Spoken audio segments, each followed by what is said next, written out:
Understanding the buyer's representation and broker's compensation agreement. Yes, it is California. We have a form for this and many other things. We do expect, however, that this form will change. For now, here is what we have. Paragraph 1. The buyer grants the broker the right to be represented for a certain period of time. This time, whether a month, a week, or a year, must be mutually agreed upon each other. Paragraph 2. Buyer acknowledges that the buyer has not entered into a representation agreement with another broker and has no obligations to any other brokers. No more double dating brokers or having multiple agents at the same time. So for you buyers, this is going to be very important. Make up your mind, pick the broker that you want to work with.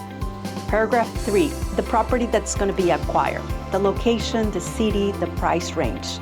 Paragraph 4, the buyer agrees to pay the broker as follows. So the amount or the rate of real estate commission that has been negotiated by the individual and the broker can be paid in 3 different ways. 4A1 talks about how the buyer agrees to pay a percentage of the acquisition price. 4B2 talks about a specific dollar amount.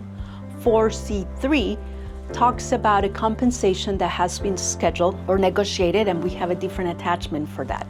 4B explains broker involvement. What is it that we're actually doing? We're talking about non-exclusive representation versus exclusive representation.